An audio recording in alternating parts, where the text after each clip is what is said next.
എന്താണ് കേന്ദ്ര സർക്കാരും ഈ പറയുന്ന സംവിധാനവും പാർലമെന്റിന്റെ തലവനായിട്ട് രാജ്യസഭകളുടെയും തലവന്മാരൊക്കെ ചെയ്യുന്ന കീഴ്വഴക്കം എന്താണിത്? ജനാധിപത്യത്തെ തച്ചുടയ്ക്കുന്നു എന്ന് നമ്മൾ പറയുമ്പോൾ, കാരണം പ്രതിപക്ഷത്തിരിക്കുമ്പോൾ എടുക്കുന്ന പ്രതിഷേധങ്ങൾ അന്ന് മാതൃകയും, ഇന്നിപ്പോൾ ഭരണപക്ഷത്തേക്ക് വരുമ്പോൾ അവിടെയുള്ള പ്രതിപക്ഷം എടുത്തുന്ന സമരങ്ങൾ അത് പാർലമെന്റിന് വിരുദ്ധം, ജനാധിപത്യത്തിന് വിരുദ്ധം എന്ന് എങ്ങനെയാണ് പറയുന്നത്? എന്ത് സന്ദേശമാണ് ഇതിനുവഴി നൽകുന്നത്?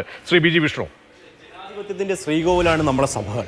ആ സഭയിൽ പ്രവർത്തിക്കുന്നതിന് കൃത്യമായ ചട്ടക്കൂടുകൾ സഭ നിർമ്മിച്ചിട്ടുണ്ട്. ആ ചട്ടക്കൂടുകളൊന്നും ഞങ്ങൾ പാലിക്കില്ലെന്നും ഞങ്ങൾ തോന്നിയതുപോലെ സഭയിൽ പെരുമാറുമെന്നും സഭയിലെ ഡേയ്സിലേക്ക് ഞങ്ങൾ ചാടിക്കയറുമെന്നും ഞങ്ങൾക്ക് ഇഷ്ടമുള്ള രീതിയിലെല്ലാം ഞങ്ങൾ പ്രതിഷേധിക്കുമെന്നും പറയുന്നതാണ് യഥാർത്ഥ ജനാധിപത്യ വിരുദ്ധം. ജനാധിപത്യപരമായി സഭയിൽ ശബ്ദമുന്നയിക്കുന്നതിനപ്പുറത്തേക്ക് കയ്യൂക്ക് കൊണ്ട് നേരിടാനുള്ള ഒരു ശ്രമമാണ് CPM-ന്റെയും കോൺഗ്രസിന്റെയും അല്ലെങ്കിൽ INDA ബ്ലോക്ക് ഇപ്പോൾ ശ്രമിച്ചുകൊണ്ടിരിക്കുന്നത്. ജനാധിപത്യ വിരുദ്ധമായ പ്രതിഷേധത്തിന് അതിരുവിട്ട പ്രതിഷേധമാണ് പാർലമെന്റിൽ കണ്ടത്.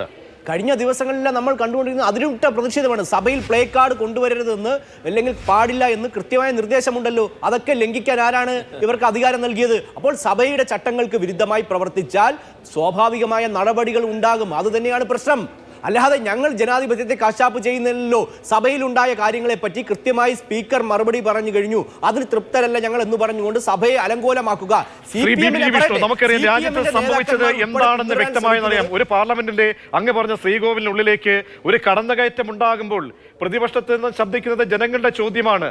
ജനങ്ങൾക്ക് തീർച്ചയായും അറിയേണ്ട ചില കാര്യങ്ങളുണ്ട്. അത് ഉത്തരവാദിത്തപ്പെട്ട ഭരണാധികാരികളിൽ നിന്നും കേൾക്കാൻ ആഗ്രഹിക്കുന്ന ജനത അതൊരു വിഷയമായി അവതരിപ്പിക്കുമ്പോൾ അതിനപ്പുറത്തേക്ക് തിരഞ്ഞു പിടിച്ച് കൂട്ടമായി വെട്ടിയരിയുകയാണോ ജനാധിപത്യത്തിന് ഭൂഷണമായ കാര്യം? അല്ല, സഭയിലുണ്ടായ സംഭവങ്ങളുമായി ബന്ധപ്പെട്ട് സഭയുടെ നാഥനായ സ്പീക്കർ തന്നെ അതിന് കൃത്യമായ മറുപടി നൽകിയിട്ടുണ്ട്. പക്ഷേ ഈ മറുപടി കൊണ്ടൊന്നും ഞങ്ങൾ തൃപ്തരാവില്ല എന്ന് പറയുന്ന പ്രതിപക്ഷത്തിന്റെ ലക്ഷ്യം മറ്റു പലതാണ്. കാരണം ബില്ലുകൾ യഥാസമയം പാസ്സാക്കരുത്, രാജ്യത്തിന്റെ വികസന പ്രവർത്തനങ്ങളെ പിന്നോട്ടടിക്കുക. കാരണം കഴിഞ്ഞ നിയമസഭാ തെരഞ്ഞെടുപ്പിൽ 3 അതിദയനീയമായി INDA ബ്ലോക്കും കോൺഗ്രസും അടക്കം പരാജയപ്പെട്ടതിന്റെ ചുരുക്കാണ് അവർ സഭയിൽ തീർക്കുന്നത്. അവർക്ക് പറയാൻ മറ്റൊന്നും ഇല്ലാത്തത് കൊണ്ടാണ് കഴിഞ്ഞ വിഷയമേൽ പിടിക്കുന്നത്. പിന്നെ CPM-ന്റെ പ്രതിഷേധം എന്താണ്? CPM പാർലമെന്റിലോ ആവർത്തിക്കാൻ ശ്രമിക്കുന്നത് ഒരു ശിവൻകുട്ടി മോഡലാണ്. കേരളത്തെ എത്രയോ നാണം കെടുത്തിയ സംഭവമായിരുന്നു കേരളത്തിന്റെ നിയമസഭയിൽ ഉണ്ടായിരുന്നത്. അവരാണ് ഇപ്പോൾ വന്ന് പറയുന്നത് ഞങ്ങൾ ഇത്തരത്തിലുള്ളൊക്കെ പ്രതിഷേധിക്കുമെന്നുള്ളത്. അപ്പോൾ സഭയുടെ നടപടികൾ വിട്ടുകൊണ്ട് പ്രതിഷേധിച്ചാൽ സ്വാഭാവികമായ നടപടികൾ ഉണ്ടാകും. അത് സ്വാഭാവികം മാത്രമാണ്. അല്ലാതെ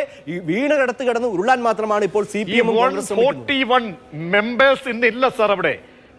അവരൊക്കെ എന്താണ് കാട്ടിക്കൂട്ടി എന്താണ് താങ്കൾ പറഞ്ഞു വെക്കാൻ നോക്കുന്നത്? അല്ല, സഭയുടെ ചട്ടങ്ങൾക്ക് വിരുദ്ധമായി അവിടെ പ്ലേ കാർഡ് കൊണ്ടുവരിക, സഭയിൽ ശബ്ദകോലാഹലങ്ങൾ സൃഷ്ടിക്കുക. ഇപ്പൊ സംസാരിക്കേണ്ട സ്ഥലത്ത് ഈ മുദ്രാവാക്യം വിളിച്ചുകൊണ്ട് ഡേയ്സിലേക്ക് കടന്നു. ഇന്ന് രാജ്യസഭ ഉപാധ്യക്ഷൻ തന്നെ പറഞ്ഞല്ലോ, തന്നെ അപമാനിക്കുന്ന തരത്തിലേക്ക് വീഡിയോ കോൺഗ്രസിന്റെ നേതാക്കന്മാർ സാമൂഹ്യ മാധ്യമങ്ങൾ വഴി ഷെയർ ചെയ്തിരിക്കുന്നു.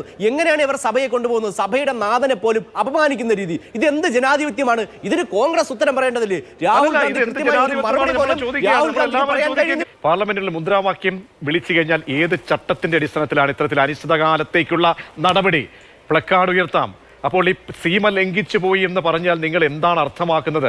ഒരു പാർലമെന്റേറിയന്, ഒരു അംഗത്തിന് സ്വാഭാവികമായും അവിടേക്ക് ജനങ്ങളുടെ ചോദ്യങ്ങൾ ഉയർത്തുക, ഒരു മറുപടി. ഈ കേസ് സ്പെസിഫിക്കായിട്ട് ഈ കേസ് പരിശോധിച്ചാൽ പോലും നിങ്ങളുടെ ഈ പ്രതിഷേധം രണ്ടും കൂടി ചേർത്ത് വായിച്ചു കഴിഞ്ഞാൽ ഏതിനാണ് ആക്കം കൂടുതലെന്ന് ജനത്തിന് ബോധ്യമുണ്ട്. അത് അഡ്രസ് ചെയ്യുക ഒരു MP-യുടെ കടമയാണ്. ആ നിലയ്ക്കുള്ള പ്രതിഷേധങ്ങളെ എന്തിനാണ് തച്ചുടയ്ക്കുന്നത്? നാവരിയുകയാണോ ഏകാധിപത്യ സ്വരം? കാരണം ആരും ഇനി പ്രതിഷേധിക്കാനില്ല. 141 പേര് ഔട്ടാണ് പുറത്ത്. മറുപടി അല്ല, ജനാധിപത്യപരമായ രീതിയിൽ ശബ്ദമുയർത്തുന്നതിന് ഇവിടെ യാതൊരുവിധ നിയമപരമായ തടസ്സവുമില്ലല്ലോ. പക്ഷേ ജനാധിപത്യപരമായ രീതികളും കൈവിട്ടുകൊണ്ട് ഡേയ്സിലേക്ക് കയറി ചെല്ലുക, ആക്രോശത്തോടുകൂടി സഭയിലേക്ക് വിളിക്കുക, അല്ലെങ്കിൽ സഭയുടെ ഉപാധ്യക്ഷനെ മുഴുവൻ അപമാനിക്കുന്ന രീതിയിലേക്ക് സാമൂഹ്യ മാധ്യമങ്ങളിലേക്ക് പ്രചരണം നടത്തി സഭയെ മുഴുവൻ അലങ്കോലപ്പെടുത്തുക, രാജ്യത്തിന്റെ ബില്ലുകൾ പാസ്സാക്കാതെ സംഘടിതമായ സഭയ്ക്കുള്ളിൽ ഉണ്ടാകുമ്പോൾ സഭയുടെ നാഥന്മാർക്ക് നടപടി സ്വീകരിക്കേണ്ടി വരും. അത് സ്വാഭാവിക നടപടിയല്ലേ? സഭ എന്തും കാണിക്കാനുള്ള ഒരു കേന്ദ്രമാണോ? ശിവൻകുട്ടിയെ പോലെ നിയമസഭയിൽ അഴിഞ്ഞാടിയതുപോലെ ആ തരത്തിലേക്ക് രാജ്യത്തിന്റെ പാർലമെന്റ് പോകാൻ അനുവദിക്കില്ല എന്നുള്ളത് കൃത്യമായി സഭയുടെ നേതാക്കന്മാർ, സഭയുടെ സ്പീക്കർമാർ പറഞ്ഞിട്ടുണ്ട്.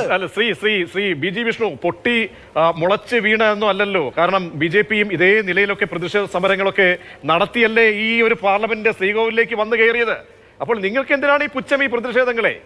ഞങ്ങൾക്ക് ജനാധിപത്യപരമായ രീതിയിലുള്ള എല്ലാ പ്രതിഷേധങ്ങളെയും ഞങ്ങൾ അത് സ്വീകരിക്കുന്നു. പക്ഷേ ജനാധിപത്യപരമായ അല്ലാത്ത രീതിയിലേക്ക്, സഭയെ നാണം കെടുത്തുന്ന രീതിയിലേക്ക്, സഭയെ ലോകത്തിന് മുന്നിൽ അപമാനിക്കുന്ന രീതിയിലേക്ക് എന്ത് കാണിക്കാനുള്ള കവലച്ചന്തയാക്കി സഭയെ മാറ്റാനാണെങ്കിൽ അത് അംഗീകരിക്കാൻ സഭയ്ക്ക് കഴിയില്ല. സഭ അതിൽ കൃത്യമായ നടപടിയെടുത്തിരിക്കും.